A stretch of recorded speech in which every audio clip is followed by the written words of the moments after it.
Oh, okay, a history. Yeah, well, compared to some super timelines or game timelines I've been involved in the past, this is extremely simple and easy, which is a good thing because I learned the hard way that a Baroque timeline with skips back and forth and stuff like that. So we discovered that Advance is actually his younger self, and but back then it was his older self. And no, we're not doing any of that. So this ends up Okay. being somewhat more manageable, and it's kind of fun to I really like the idea as you described, Alan, that the Dark Cohort considers themselves the heirs to Darius Darkstar, but in fact they're kind of not.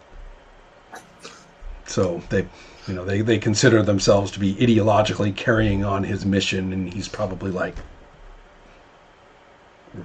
"Come on, guys." Oh. So I have only a couple questions to see whether you guys have immediate concerns following the events of the last session. I have several. There was there were significant events. So I imagine there's things we really need to attend to. But what do you have in mind? The original idea was to put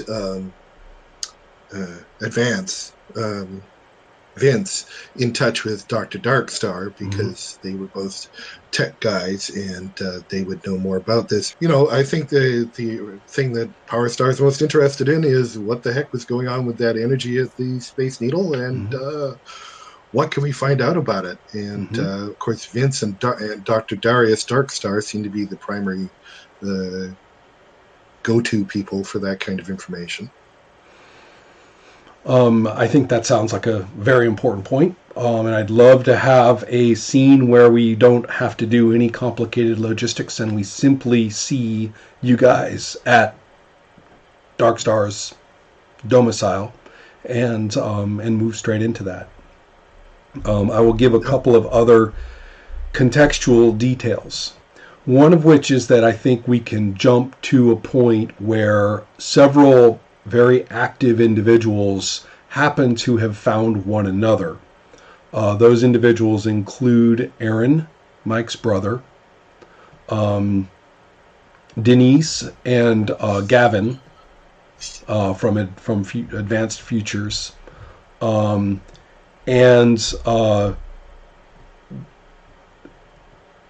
the possibility of a coordination of in other words, Aaron is very interested in futurism and is going to strike while the iron is hot, and now that he's seen Advance up close and personal, is going to, does a little research and is going to try and get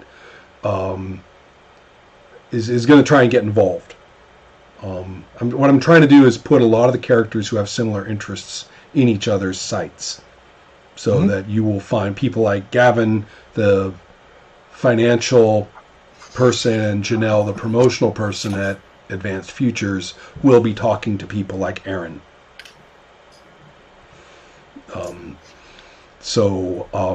Anyway, that's kind of what I have in mind with a couple of other wrinkles. The two people who will become important as of this incident in Seattle include Monica Stewart, who writes who writes a rather unsympathetic piece on Power Star, and points out the kind of non-progressive ideology of the historical Power Star, and now she seems to have confounded something, or at least making perhaps a reasonable assumption that since this is Advance come again, the real Advance, she's assuming that this is the real Power Star, and writes as if, very much as if, well, these two heroes from the past, but how heroic are they really? So I'm getting labeled with the politics or of the previous Well, version. and the politics of the previous version are kind of hard to suss out in terms of public statements. Some of this is kind of inferential on her part. Mm-hmm. That's so yes, the much of the press is very, very impressed. A lot of it's very idealistic, but there is a kernel of it which is extremely, potentially extremely critical.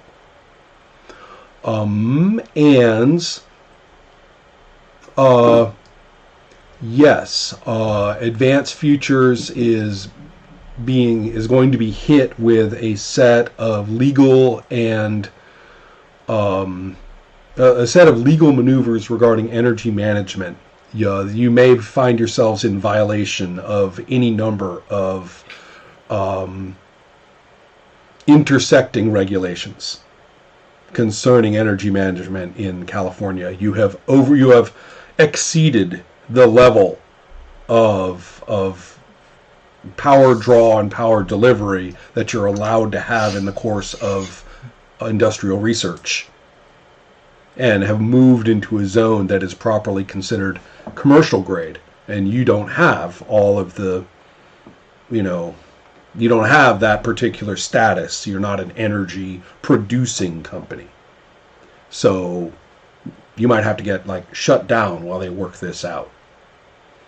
The person who's leading that charge is a Northern Californian politician named Helen Jacobs. Unfortunately, Helen Jacobs seems to be very, very, very good at her job. And it's and so therefore it's bad news for Advanced Futures in that sphere. Even though your investor interest in you has skyrocketed. The best offer is from a woman named Elaine Liu, Liu, a venture capitalist with an extremely good track record, who's from the Bay Area down in California. Right then. So we then, Janelle, I know you guys want to go see Darius Darkstar. The timing of all these different things I'm talking about is extremely variable, and we can make a jigsaw puzzle and put them in whatever order we want to. Mm-hmm. I just want to make sure it all gets down in the context of our limited time. If we're throwing things out, I thought Mike might want to have a conversation with Advance about what it was like to have a secret ID. Yes. We'll do that in just a moment. Okay, that sounds like a fun conversation in character. But in the case of Janelle, whenever it is that maybe we're just cutting to her talking to Denise and Gavin without Vince around, with the implication being that whenever and however Vince gets involved with this conversation, he can. But what they're discussing is what not to do in terms of promotion of Advanced Futures and of Advance as a superhero. In particular, the counterexample, whom Janelle refers to with a great deal of contempt, are a pair of young guys down in the Bay Area of California who seem to have created kind of this codependent video blogging rivalry, one self-designated as a hero and one self-designated as a villain. Although Janelle cannot swear to this, she very strongly suspects the whole thing is a Poe, and that the two are working it pretty thoroughly, and they're getting rich fast. Each one of whom's true identity is unknown, the nominal villain called the Basilisk, and one whose true identity is known and does seem to have superpowers, but he calls himself a crime fighter and stuff like that. And that is the young Komodo dragon, a fellow goes by Jake Drake. But Janelle rolls her eyes at that one. Yeah, right. And so, therefore, but this is all sort of posed as, and we're not going to do anything like that, right? We have to be grown-ups about this. On the other hand, these guys are where it's at in terms of how people are genuinely pulling money from the public. So there are also things to learn from them. But she will point out she's really holding her nose in that process. So, she shows some footage from the video blog of Komodo dragon flying through the air. Rod, you wouldn't happen to have any such image available, would you? Yeah, I actually do. Let me not do it that way. I need to install and stitch. That's all right. See. You could hold it up for. Well, I don't know how. Can you guys hear me? Yeah. Oh, I hear you. I can now. I'm sorry if you were trying to say something and I didn't hear you before. Drag and drop. Okay.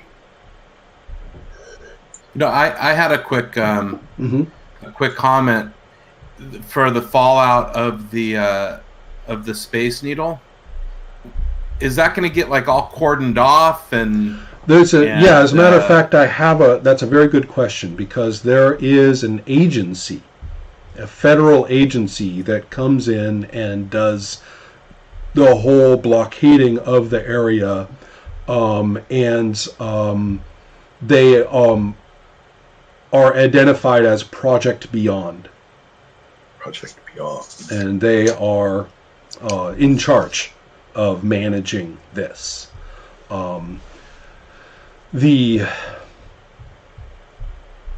As you might expect, attempts to discover what in the hell Project Beyond might actually be are fobbed off as, well, a special division within the Department of Energy and so on and so forth. And, and now we're going to talk about something else. But yes, that has happened. Cool picture. So it's not, you saw it. So Project Beyond isn't specifically a super battle cleanup agency. It's more got something to do with energy. Absolutely. Yeah. Okay. Absolutely. Advance and PowerStar are probably not going to be able to avoid making some sort of public presentation, unless you specifically want to dodge it as PowerStar. Well, at the end of the last session, I did dodge. Oh, that's right. I remember now. Immediately afterwards, yeah. Mm-hmm. Leaving poor Advance to, and what's it like working with the original superhero, the greatest of them all, Advance? Oh, no. Advance having just learned that he's not. So, Right. Cool. All right. So that's a perfect segue into cutting to what Jake Drake may be doing at this very moment in time. All right. Well, so I think he is probably,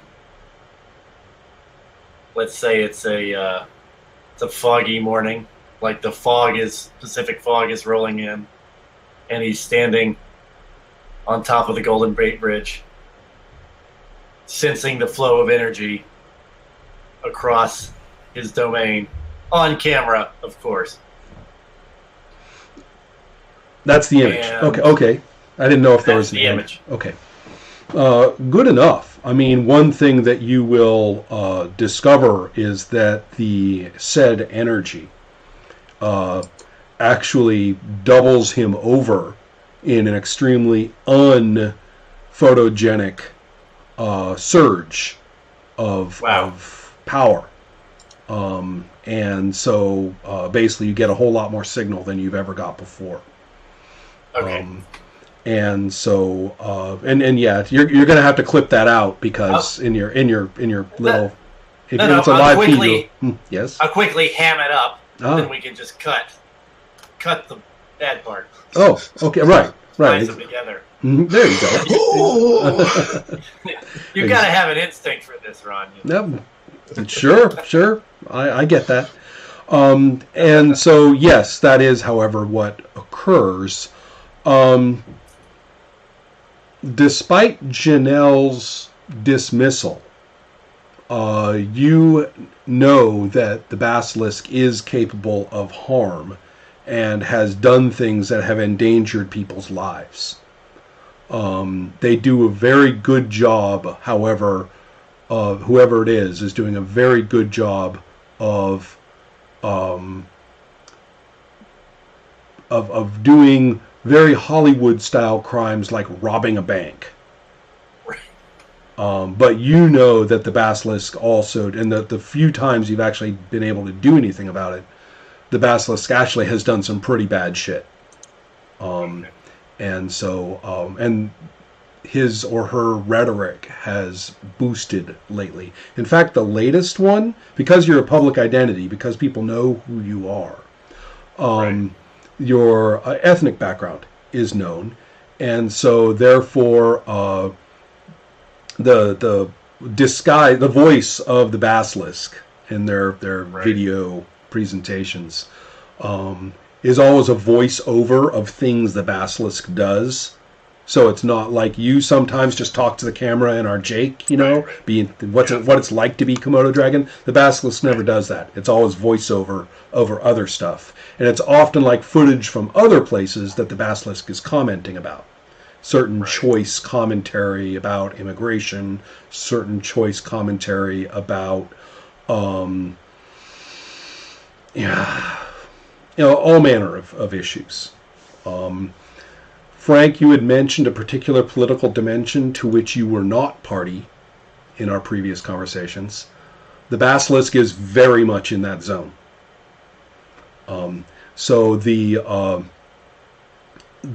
example, the Basilisk shows footage of you, of Komodo Dragon, probably taken straight from your own video blog, doing something, and and says, now it's time for, everybody's favorite flying ferry over Frisco, and points out that it's Indo or Poly or some kind of Nesian. This Nesian here, and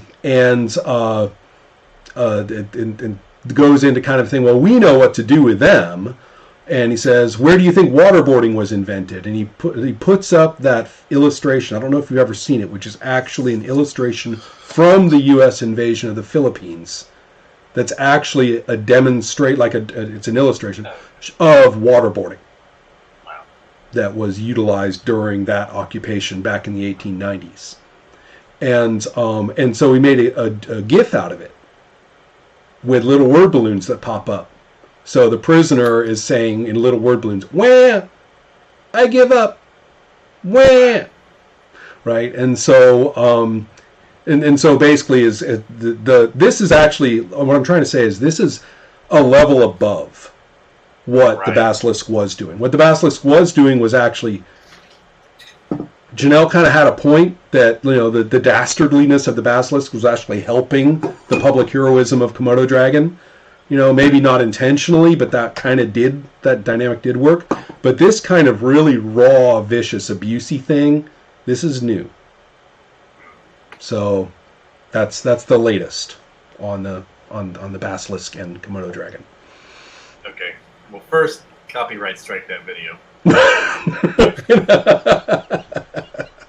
Haha. Report. That's right. So, all right, you guys are in that war, I suppose. And other than that,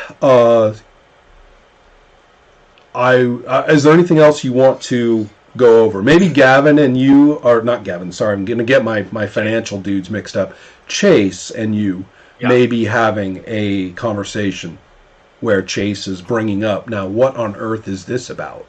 This is just bad press. This forces us into a position of having to respond, and how are we gonna how monetizable is that really? Right? You're not going to gain anyone from responding. You're just going to, you stand to lose if we don't.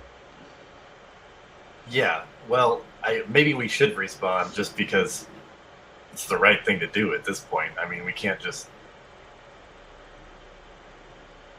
We can't just let this guy. Can we? Right. Well, that's the point. Chase is really debating. Maybe Chase is being a little too focused, a little bit on the monetization aspect of this. Right. The business about the right thing to do. He kind of twitches a little bit because he's not that wasn't where he was going with this. And is trying to work out, If only, he says, there was some way to figure out whether if the clicks go up, if money goes up. You'd think somebody would actually have analyzed that, but it's practically impossible to figure out. We can always get more clicks. The question is whether it brings in more more patrons. Yeah. Well, yeah, I think we're moving to a model where we don't necessarily have to worry about monetization anymore, because I'm going to be trying to do more live appearances and put out more merchandise, and that's way more money than YouTube. So we could actually use the content channel to make a statement. Or I could just go find this guy and beat the hell out of him, frankly. Getting tired of this. And so Chase kind of looks at you for a second and kind of taps his pen a couple of times and then laughs and says, "Morals and money. Together they fight crime." Good one, sweetie. And so, where do you guys live? You guys live together, right? Yeah. I sent you some location research, Ron, and you just ignored it. Tell everyone listening, would you please, Rod? No, we live in... I forgot. It's like, do you know where the Presidio is, anyone? Yeah. In San Francisco? Like, yeah. Just south of the Presidio. Mm-hmm. Kind of a nice house. Okay. Probably some. Does Jake even go to school anymore? Because you were sort of nominally a student, and I'm thinking maybe that's sliding. Oh, yeah, right. Okay. All right. Shall we cut to all the way over to Walla Walla in Dr. Darius Darkstar's holding facility, to which Vince will be going for the first time. We okay with that? Certainly on the way, I think that secret identity question could be raised. Yeah, I was thinking that was the road trip conversation. Mm-hmm. So at some point, Power Star, I'm maintaining my superhero costume while I'm riding with you. I guess I had to rent a car. You do have to. I was going to point out, you do have to rent a car. Yes. Yeah. He's just sparking away in the passenger seat. Yeah, I was going to say, what happens? Vince rents it, and then he flies on a lonely highway to join him and hops in. I mean, how's that work? But well, what? So I could just teleport into the seat beside him. That would be cool. What I'm thinking, yes. Yeah. Yeah. Okay. Now I get what you're going for. Okay. So it's sort of it's just amusing. Rod was already chuckling at the idea of 60-year-old Vince driving the rental car, looking perfectly normal on a perfectly normal day, and there's Power Star going bzz, bzz, bzz, sitting in the car next to him. Okay. Now I get it. Now I get it. Sure. Mm-hmm. Yeah. Now. So we got about 5 or 6 hours ahead of us. I'm curious what your life was like as Advance. I mean, you maintained a secret identity for many, many years. What was that like? Well,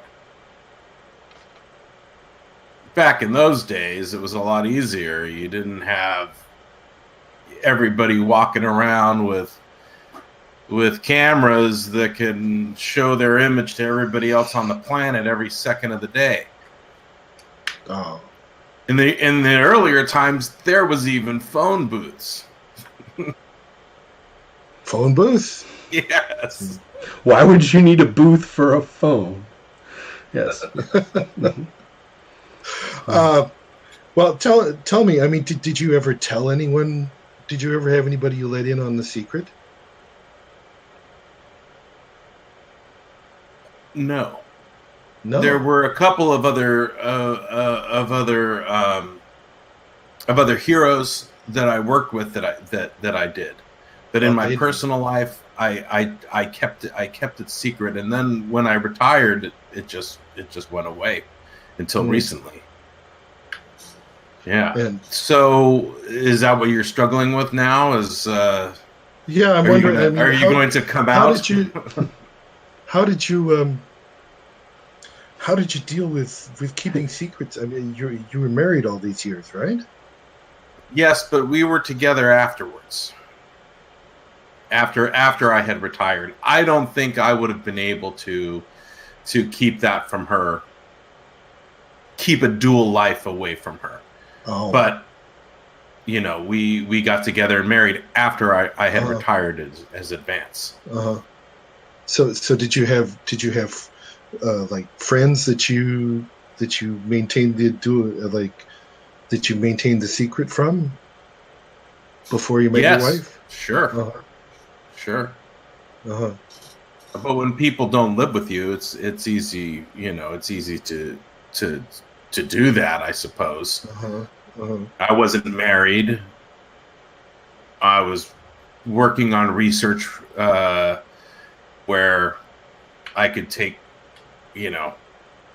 wasn't clocking in and had people watching me every second. Yeah. Well, yeah, I get that the modern meme explosion was just a little overwhelming. I can imagine that. I guess I'm a little afraid of that myself, but I'm also, I got to tell you a secret is I'm having a lot of fun. Like just being superhero. And it's like I don't necessarily want to let other people in on it. Somehow the two lives are going to get mixed up. Does that ever bother you? There's a thrill. There's a certain thrill involved in this. But you'll come to find soon enough that it also takes a terrible toll. The responsibility of... I'm guessing it tends to drop after that first vibro punch to the face. This really hurts, actually.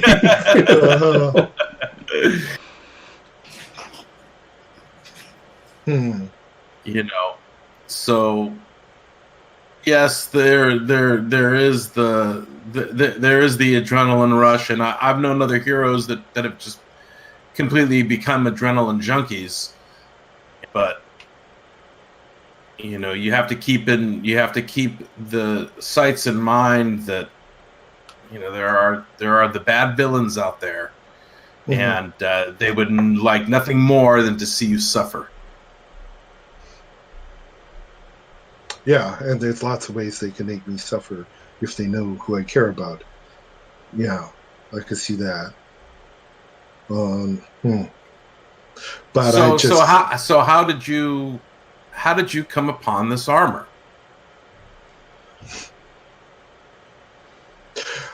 Well, I'm going to trust you. You've had many years in this business, so I'm going to take off my mask and say, my name's Mike. I inherited an estate, and I discovered that in the secret documents of the estate that the previous owner had been Power Star. Finn shrugs in the thought loop, which that's anticlimactic. No. Okay, there wasn't even an explosion. Where's the explosion?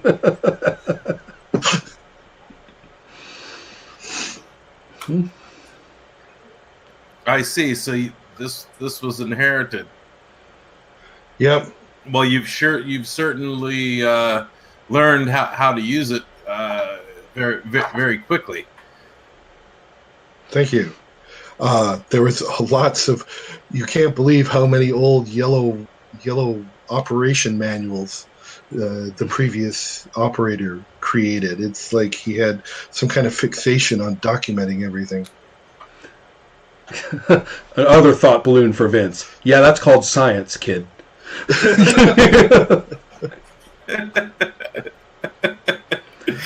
All right. Cool. So, a few things of that conversation I kind of would like to. I'm sure you guys develop aspects of that conversation as you continue to drive. If we can hop to the cell, the good news is that Darius Darkstar seems to be completely back in good health, and that whatever had happened to him was very much in the super heroic / powers / who knows what realm rather than the medical realm. When his access to all those powers had been stripped from him briefly, they had to keep him alive medically, but that doesn't mean there was anything wrong with him that would, kill him out of hand the second he lost that support. He doesn't have cancer. He doesn't have, any kind of really debilitating condition that, means his heart would stop the second that went away. So, as far as you can tell, a few things have changed. They have definitely changed up the facility so that it is now a much more actively staff-supported area. And it's not just medical, it's a little militarized. They'd had sort of a nice, even bottom out on the bad things happen in Darius Darkstar's cell for many decades. And now there's been a spike.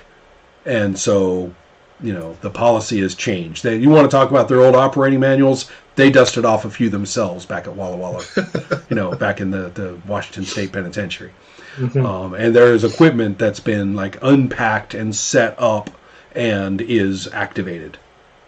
There's monitoring on energy discharges and expressions from his cell that wasn't active before. It's not like he did anything bad, but they're not taking any chances. So one thing that when you guys show up is that the staff will show you what they've set up.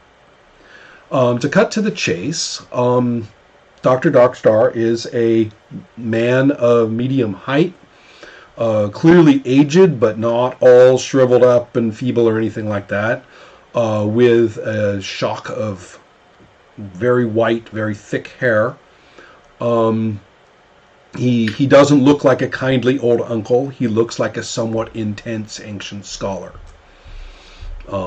with perhaps kind eyes. You know what? You know who he has eyes from, the actor? Perhaps you'll recall. The softest, kindest eyes ever on the screen were Roddy McDowall's, the actor. If you ever get a chance to look up a picture of him, he just has these really, really kind eyes. And that's the kind of eyes that Darius Darkstar has. Let's see.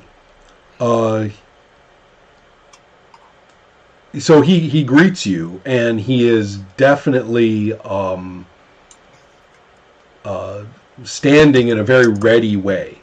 Standing in a very ready to talk way, and to invite you to come and speak with him. He recognizes Vince as Advance, and greets you courteously as Advance. And he says, "Well, Power Star, I see you brought Advance with you. It's a pleasure to meet you." Yep, Mr. Darkstar.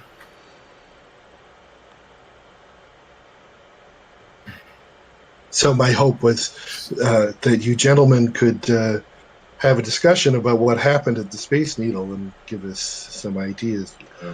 He says, "I will need some clearance from you via the prison authorities to view and have access to certain equipments of analysis in order to participate fully." What sort of equipment will you be needing? I'm sure he's basically trying to determine, hey, right, is he trying to pull a fast one here? Right. He says, I'm certain they still have some of my old equipment in some sort of containment. And he specifies a couple of things which are indeed spectrum analysis in dimensions that are not ordinarily analyzed. So they think of something. Now we're talking ancient text, so we're talking about a stand-up thing that you actually stand on behind and grip and look through, in order. Yeah, exactly. Yeah, in order to analyze stuff. So pre-Star Trek special effects, basically, and so that's what he wants. He wants that, and he says, "And you were both exposed, so I would actually want to be, looking at you through this." Okay. But what he also wants access to are recordings of the event, which he simply isn't permitted access to ordinarily. So those aren't. There, in that, he's not asking for anything strange. Okay. And that's something that Power Star would have authority to authorize through the prison system? He spoke as if you did. Ah, okay. Well, I guess I'm going to have to pretend that I know what I'm doing, and turn to one of the attendants and who would I speak to about getting information access? He refers you to his superior. The superior checks with you, confirms that the two of you will be present through the usage of any and all such objects, and they are carefully itemized when delivered. Mm-hmm. And I would encourage Vince to have a look at them as they come in. So I'll keep an eye on Vince, his intelligence roll. Assessment of this. Yay, guys. All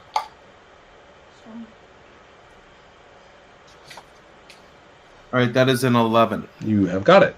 And what that results in is your understanding that this is looking into, it's using Tesla energy. It's looking into Higgs boson space in order to assess, vibrations, divergences, channels, and usage of such energy. What you will also recognize is that it has no power source. The power source of the device seems to be Darius Darkstar himself. And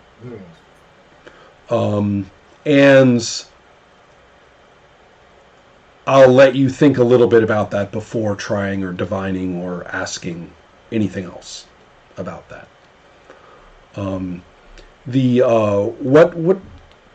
What he will say is that the Space Needle was constructed after his incarceration, not much after, but a little after.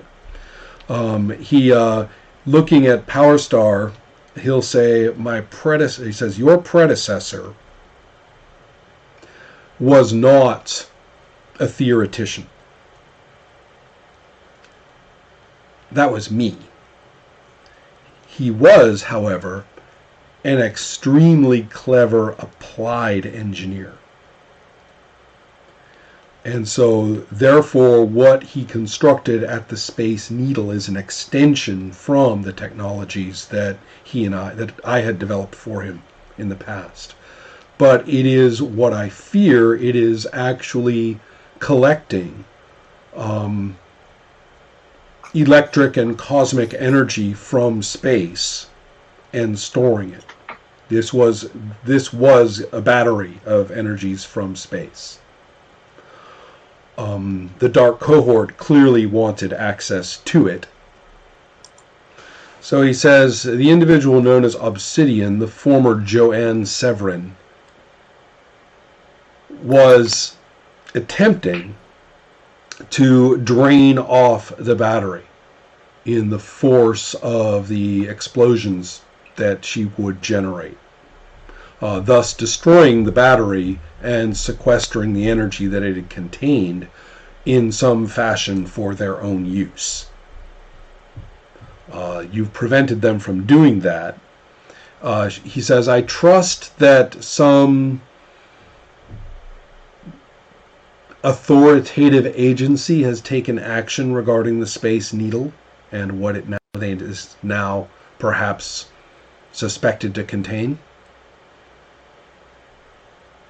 Yep, they got their hands on it. He says. Something called Project Beyond.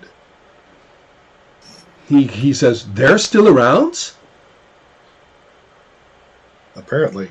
Well, they had a previous, that is the daughter agency of a previous rather ideological multinational agency that took an interest in all things energetic. I thought they had been mothballed decades ago. Perhaps they have been.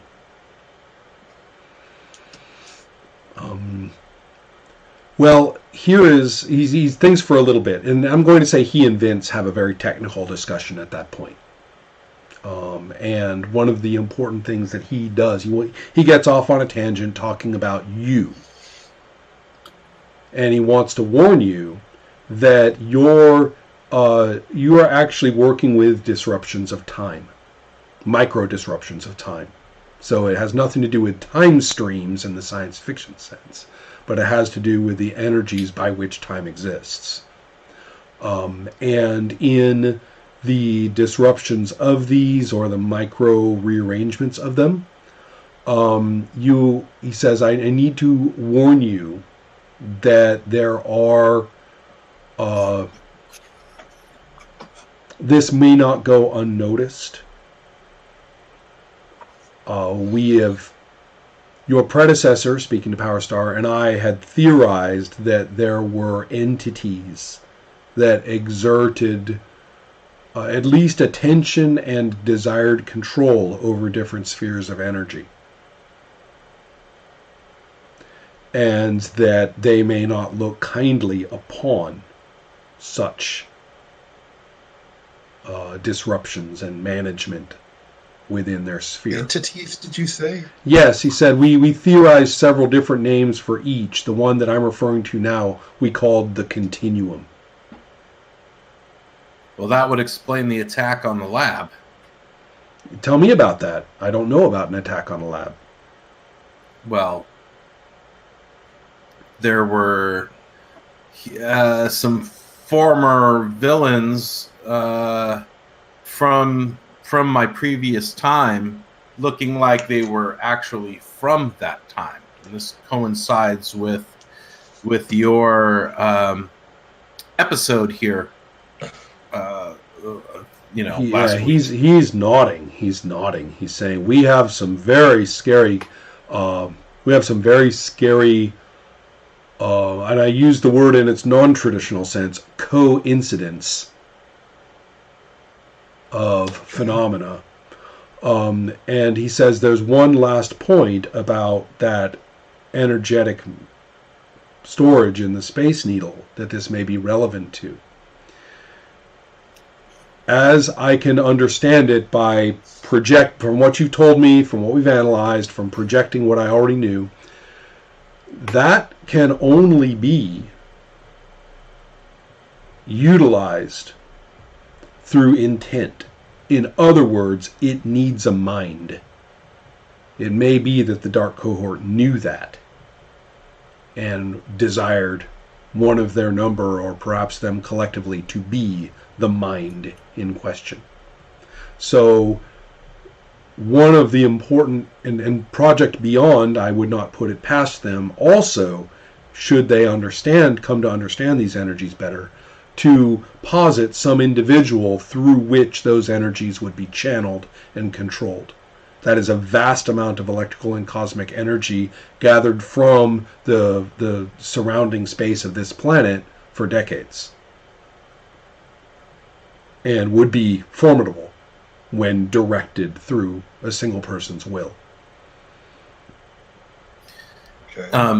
So Vince, with his high intelligence and scientific understanding, he's thinking, well, look, if Darkstar here is powering this equipment.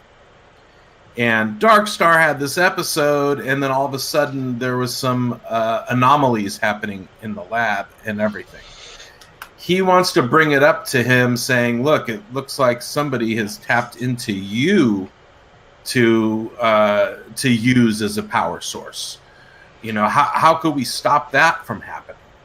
Well, the way that he's seeing it is a little bit different. He says, well, I might as well, as long as we're having this conversation. And by the way, thank you for introducing me to this gentleman. He's talking to Powerstar. Thank you for introducing me to this gentleman. It's quite refreshing. And he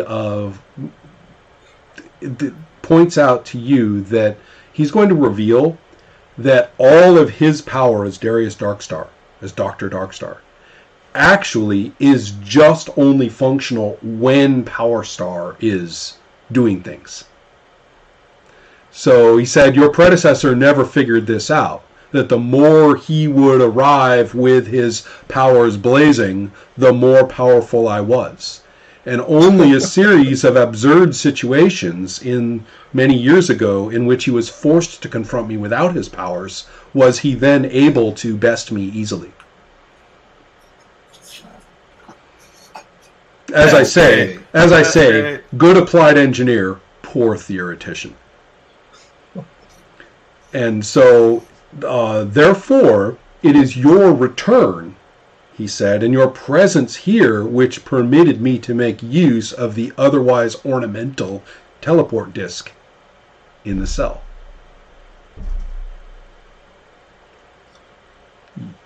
You are my source. All right. The reinstatement of these conditions, which has significant effects in dimensions of energetics which are not commonly acknowledged, clearly is involved with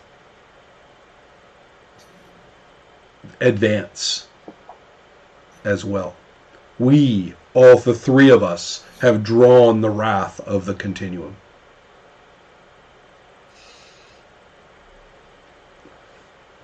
This further source of energy, however, this further source of energy at the Space Needle, it's related.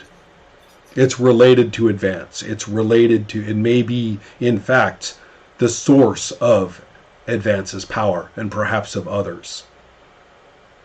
You may be an example of the kind of willpower I'm talking about. And I suspect it's very important to find out just how much of that power is being bled off and utilized in ways that currently we don't suspect.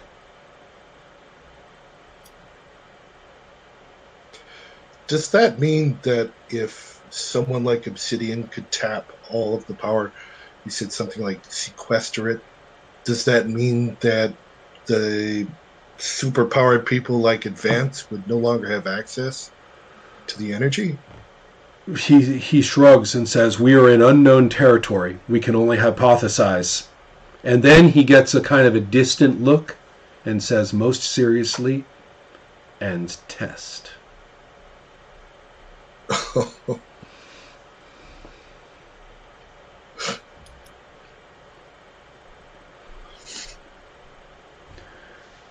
Let's do a little bit more research, he says. Mm-hmm. Go ahead. Yeah. I was just going to say, Mike, having a little bit of there we go. worry here about, so I power Darkstar's powers. Exactly how far can I trust him when I'm around? Mm-hmm. He seems like a nice old fellow, but let's just say you afford him opportunities. Yes, and I still don't completely understand his original motivation, so we'll have to see where that goes. He has never expressed in any way, shape, or form contrition. Yeah, okay, that's important information. So the only other thing he's very interested in is to say that he is actually suspicious that there could be, a mind or a use to which this is being put. He's scared that Project Beyond is going to crack the code of the space battery and, do whatever with it. And so he sort of sorry, go ahead. Vince kind of brings up to Power Star as an aside that, we're going to need to see if there's any old notes or research logs and things, in the original Power Stars stuff that could point us to what exactly he was up to with all that. I'm happy to take you back to the power cave. Right. You can go through that. So we can get the tarp off the old computer. To cut to the chase, upon doing all that, and perhaps with some phone calls to loved ones and a few things like that, but in the course of doing all that, when you do the antenna and the the track the source and track the destination of all the energies, they point straight to San Francisco. Someone in San Francisco is currently directing the powers of the space battery. Okay, well, looks like we're on another road trip. All right. Well, I think San Francisco might be a place where I designate one of my pre-purchased teleport discs. Okay. That'd probably be your southernmost reach with it, I think. Okay. And that's fine.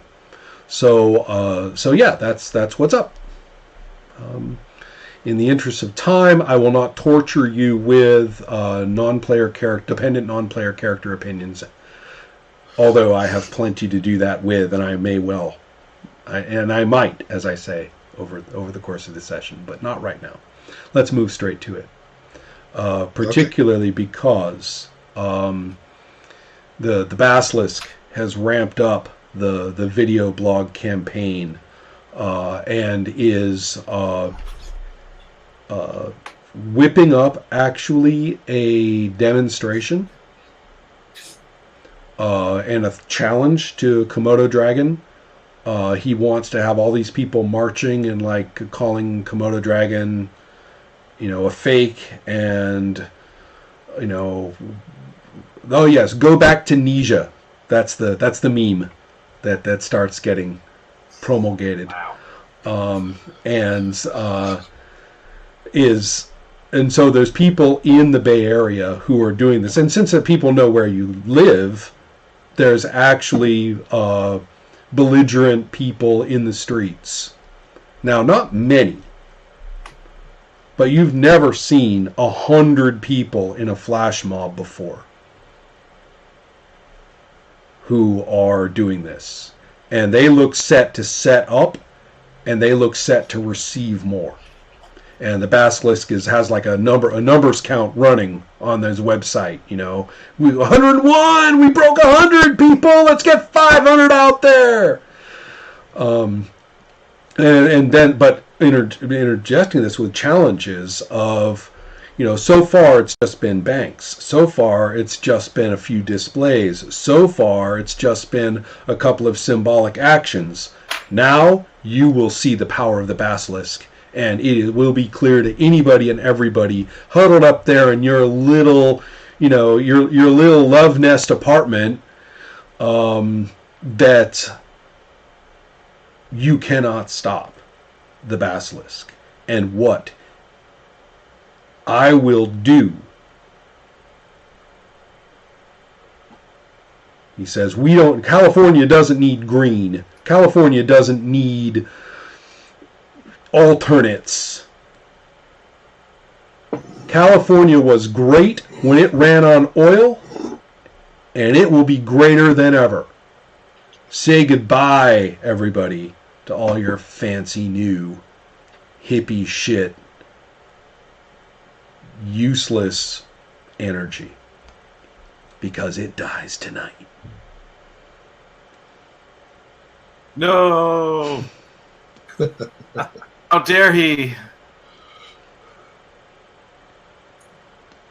So I don't think you guys probably follow the Right, that's true. this particular exchange of 20-something blogs, but on the other hand, when you guys start saying, okay, we're going to go to San Francisco, what's going on in San Francisco? It's starting to make the news that and by the way, the mayor of San Francisco has asked Komodo Dragon, perhaps for the safety of everybody, if you perhaps could, relocate for a while. I can. So it's a good time for a vacation anyway. Boy, town's getting hot. What? So with my regional scope flying, what is the? Is just zip around? You can get to wherever you want in the Bay Area quite easily. If you were, for example, to go to Hawaii, I would treat the island you're on as a region, and you could fly there in, if not combat time, quite quickly. Okay, not Hawaii, but no. I'm just mentioning like spots for reference. So in other words, your regional flying is centered on wherever you are. It's not the Bay Area by definition. That just happens to be where you are. With that in mind, you can fly from Oakland to Berkeley to Redwood City to Nob Hill, without breaking a sweat and without anybody saying, gee, it's going to take Komodo Dragon hours to get here. No. Right. You'll fly through the window. Okay. So that's the scope. All right. Well, bed and breakfast in Half Moon Bay? Well, Chase is kind of like looking down at the street and says, I never dreamed it could get like this. What were you saying about kicking? He said, he looks at you and says, bed and breakfast? What were you saying about kicking his ass? All right, well. Because, if he says if there's going to be, one of us, there's going to be one of us he's like, doing his kind of wrist thing that he does, that he learned at the gym before he, punches the bag with his trainer. He's doing this, and he goes, if there's going to be one of us who teaches these guys something, if it's not going to be you, it's going to have to be me. He's actually kind of gearing up to go down to the street. Stand down, hon. I just wanted to take your temperature. He's giving you kind of this look of disappointment. He's like, run. I'll be right back. Okay. All right, I'll fly down to the street. Mm-hmm. Actually, I'll sense the mental energy of the crowd. Is that something you can do? I mean, like powers-wise? Or are you just getting a perception, a social perception or something like that? The way I conceive of it is,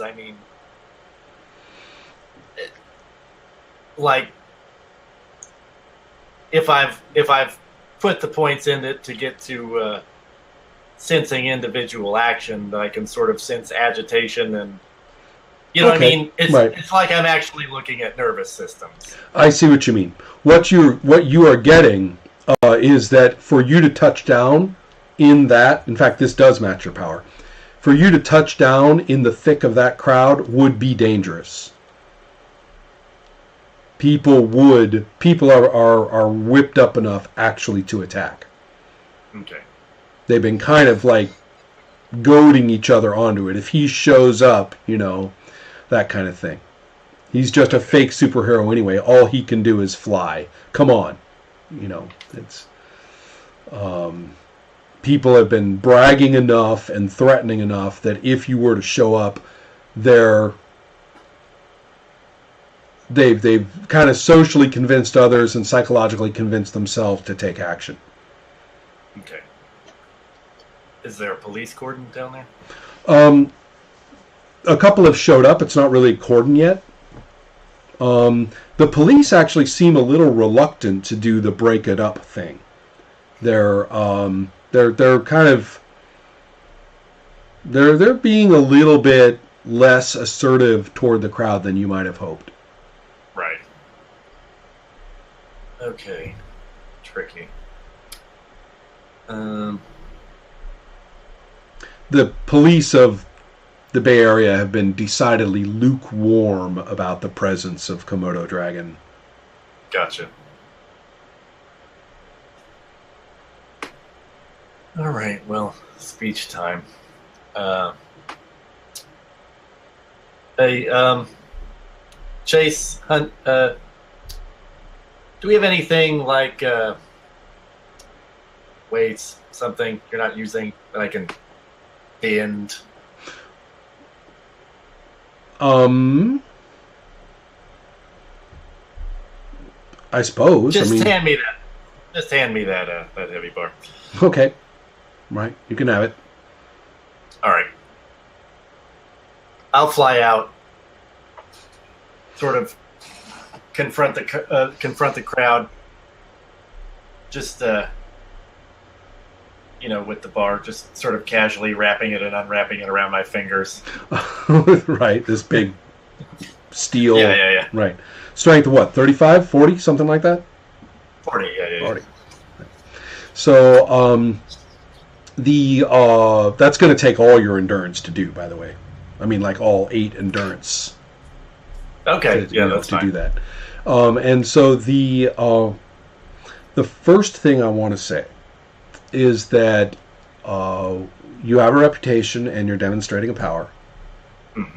However, you are deeply not telling them to do anything that they want to do. So you have all the negatives of them not liking what you're saying. Right. So that's all there. And you also have reputation, but in this case, it's working against you. To them, you have a weak reputation, not a strong one. Okay. So that's a minus die. So what are you going to say? Because I'm pulling your presence down with all these penalties. Yeah, so I see. So I'm going to say, this is irresponsible. All right, let's do it.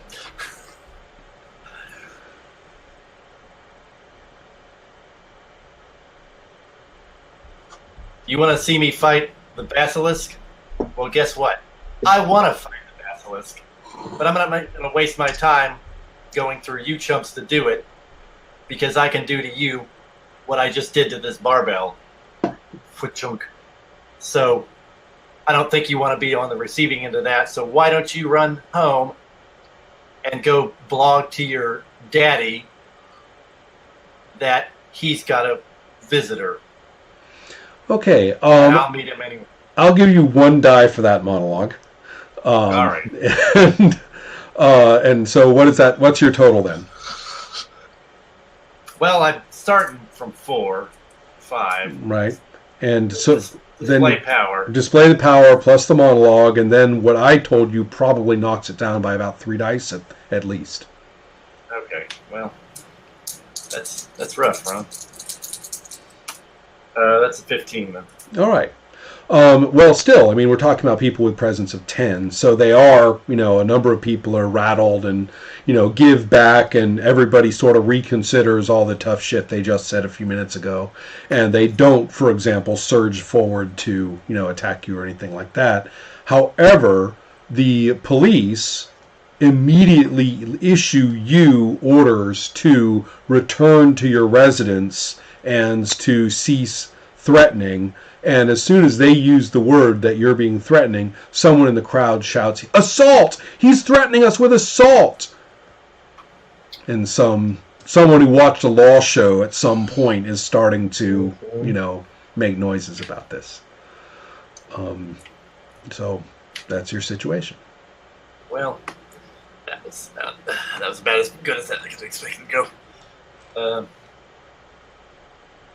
All right. So what's going to happen? Are Vince and Mike going to head down to San Francisco?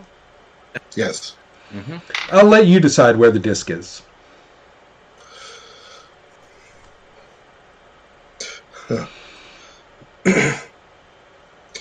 Okay, so Ooh, I have a suggestion, but go ahead.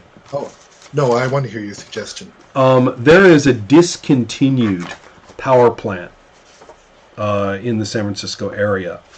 The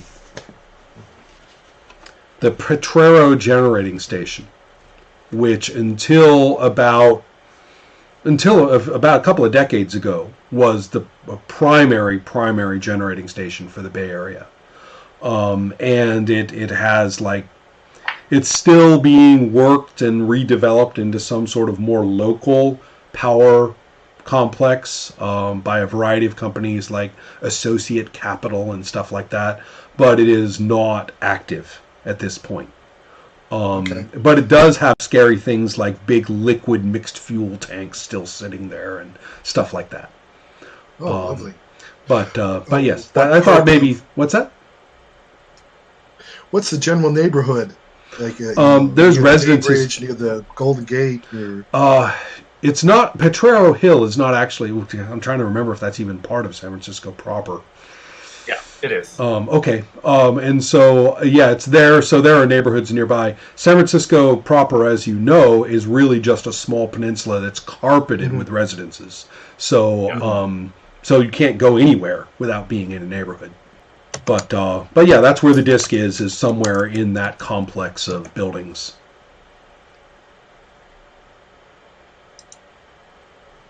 Okay. Is everybody looking things up? That's kind of fun. Yes. And well, yeah. So we would arrive. I'd be taking Vince along because I have right extra mass on that, don't I? And also, Frank, did you spend something to make those discs do something else? What was it? Yeah, I put awareness. That's right. And you were able to use it that one time when this matters a lot. You guys detect massive Space Needle energy and seismic response along the way as you go. When you arrive, both of you are like, shit, just north, there's going to be a fucking, 10.0 on the Richter scale earthquake and, reaching right down from magma layers. And, and the Space Needle energy was going off the charts. So this doesn't sound good. Right. The seismic energy, is that tied to the Space Needle energy? Well, it's hard to tell. Well, make an intelligence roll, because that lets me tell you things that aren't giving it away, you see. Because it's kind of fun when you know some of it and not the rest and stuff like that. So I don't think I'm going to know anything because I got a 16. There you go. Yeah, for once, Mr. Insane Intelligence roll over there he's got a 15 or less. So I'm happy with a 16. So yeah, you're like, there's whatever it is, I can't figure it out. Why would it do that? Can we pinpoint the focal point of that seismic energy, like where? Well, that's what the awareness gave you. It is? That's what the awareness gave you was an ability to say at least some approximate notion, and it is some miles north of San Francisco. I will be more specific in a moment. Okay. So let's see, Komodo Dragon. You had. Your danger sense? What is it again? Is that what it is? Is it danger sense? No, it's an awareness it's an energy flow awareness with regional scope. So right, that is actually danger sense, because there isn't a danger sense anymore. It's just however it is you define awareness. So effectively, it's danger sense, and since it's regional, that there was a spike of that the biggest danger, the big disruption in the energies, the big disruption and risk to everybody was at the Potrero generating station. So you would have been arriving there, and you arrived there right when actually, you know what? Since you use that sense, you would get there before the liquid fuel tanks blow.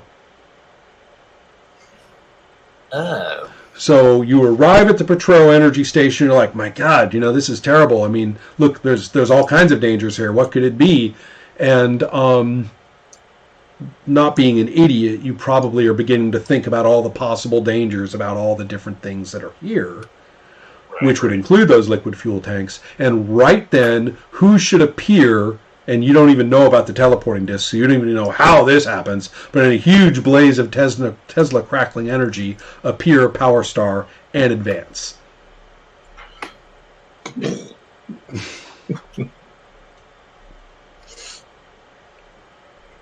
Power Star and Advance. I've been hearing about you guys, and I'm super pleased to meet you right now.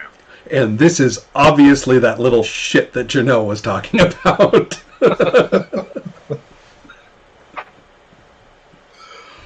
Okay. What are you doing here, son? I sensed huge energies. Huge, dangerous energies. From... you? Wait, I'm a little...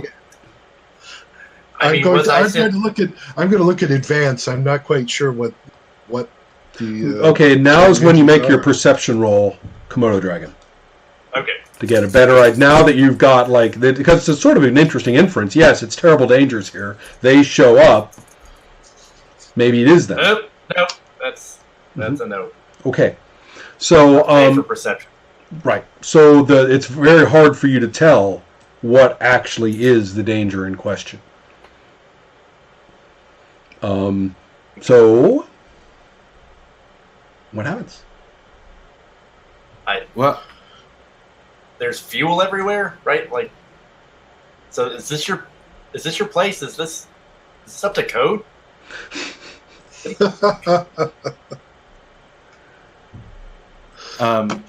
Advance looks around and assesses the tanks and the old state of this equipment and just kind of senses for immediate scientific danger.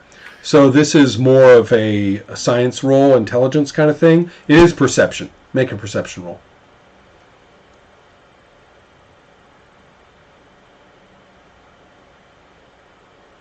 Okay, that's a 13.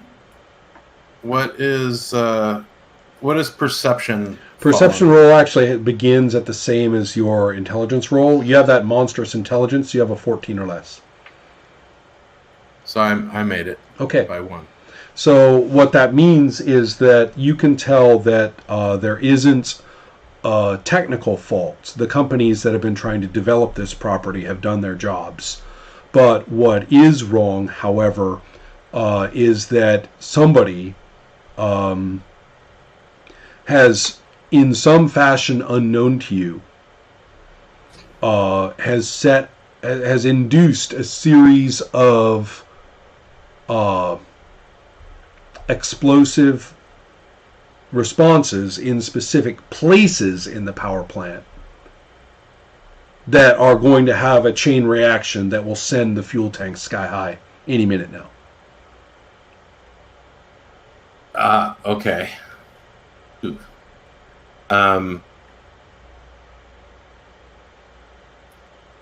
This couldn't use some detective work on this, could I? Do you have detective work? Yes. You'll five points.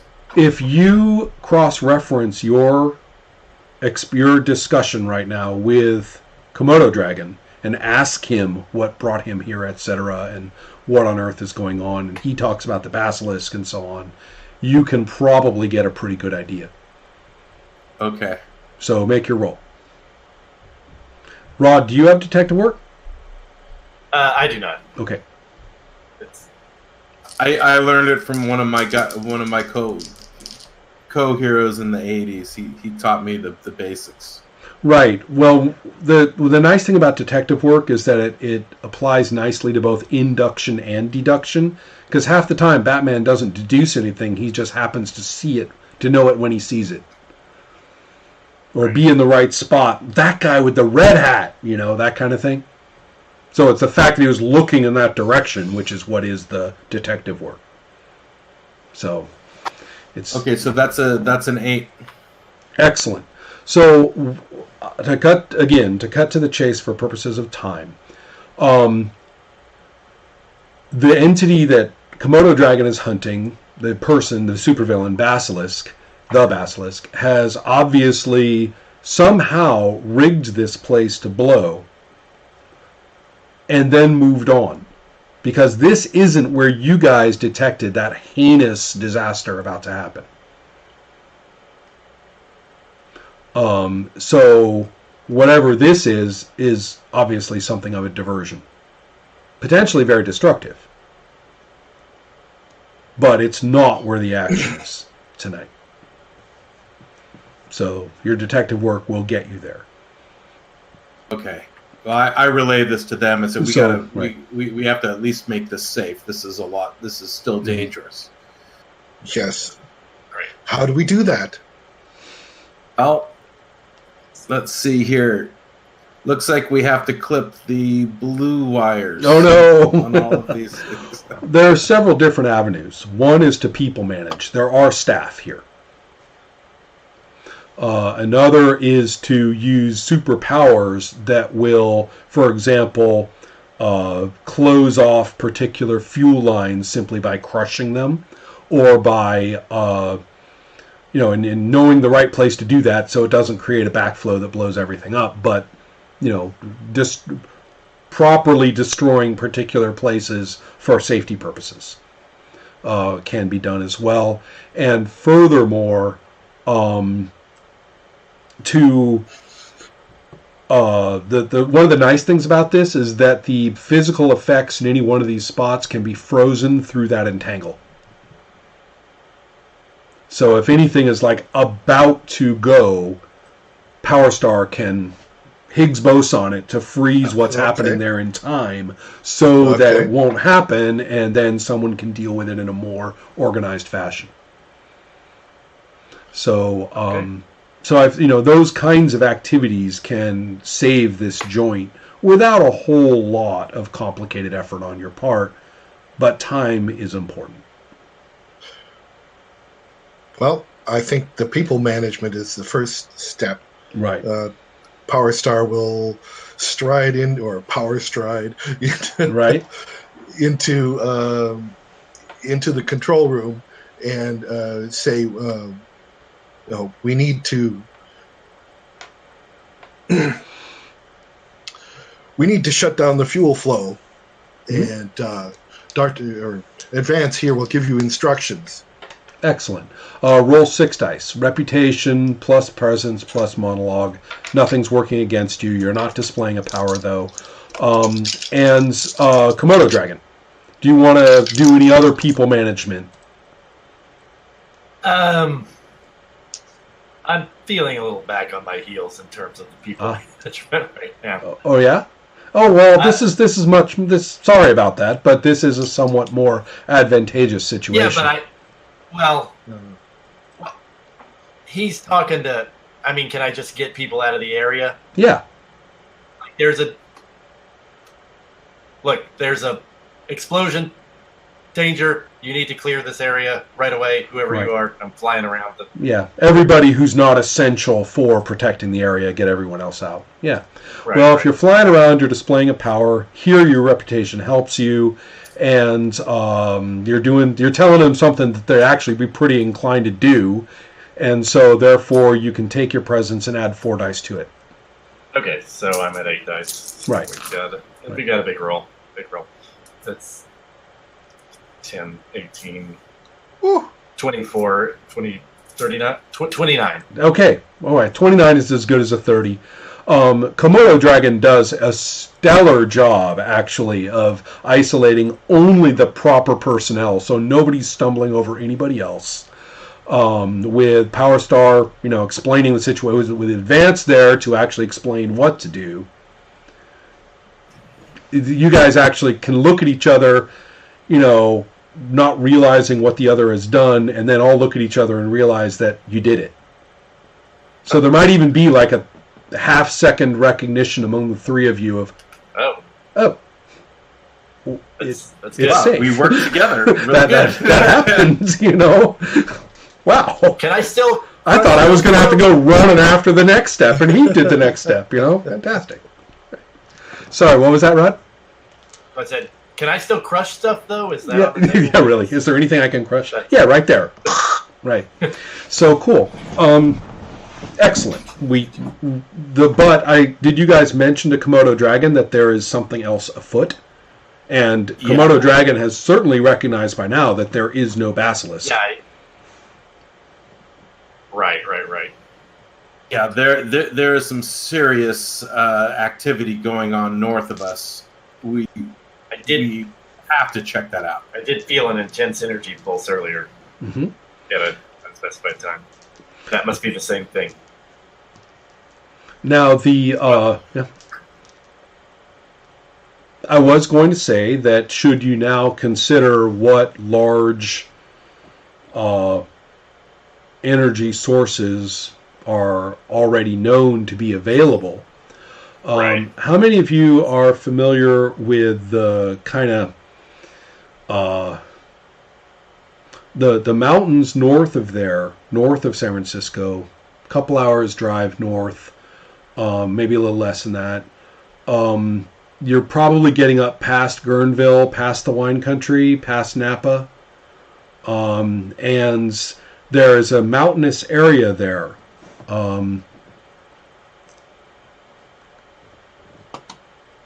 In which there is a geothermal power station, which actually supplies 60% of the energy from San Francisco all the way up to the Oregon border along the coast. It is the number one power source of that region. And what it is a magma field 4 miles beneath the surface, which generates a steam bed, so that area is called the geysers, and it's full of geysers and hot springs. There are 22 power stations built at strategic locations throughout that region. And ever since the whole site went super active just after 2000, when they really started to switch away from traditional energy sources to use this instead, it increases seismic activity. Since there is no fault there, it is not thought that it could possibly generate an earthquake. But from a condition before 2000 of basically 0.0 on the Richter scale in that region, nothing, they now have an average of 3.0. So there is a real effect that what they're doing is affecting the seismic activity of the region. The geothermal plants require some drilling in order to... It's what they did, when I said when they ramped up its activity, it's when the system before that didn't generate enough energy to be worthwhile. But if you divert sewage and wastewater into it so that you're supercharging it with water, Then you get massive more pressure and then the pressure itself, the steam itself, is used as the steam. It's a direct system. It doesn't heat water that then makes steam. It is the steam. That's what I mean. And then that turns turbines. So, Right. And so therefore, it's supercharged with all the wastewater. And that is what has generated, that pressure has generated considerably more seismic activity, which is not considered to be dangerous in terms of earthquakes. It's just real. There are temblors now where there were not before. Right.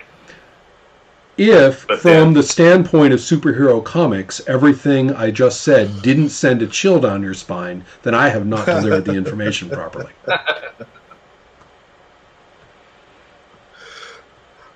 Well, I think we have to head there. Because that immediately, don't you is guys? a full-on mantle magma field 4 miles below the Yeah. surface. And that would strike me as the energy that we detected while traveling through the teleport. Well, this whole system is being compromised by Yeah. Space Needle energy. Ah, okay. Right.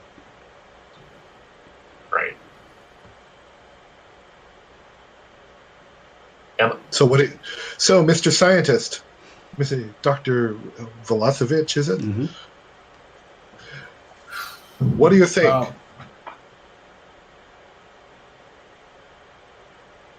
Well, let's see.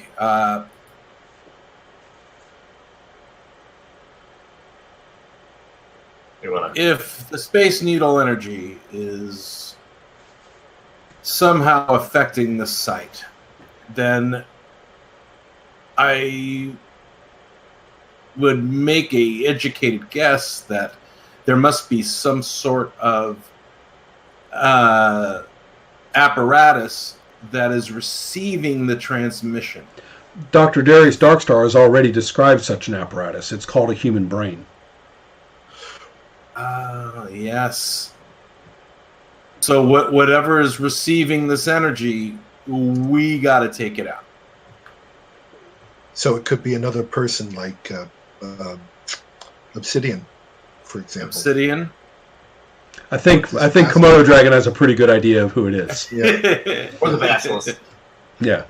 Right. Okay, well, that's something we can fight. So let's go visit it. Been looking forward to it. Mhm. Yeah.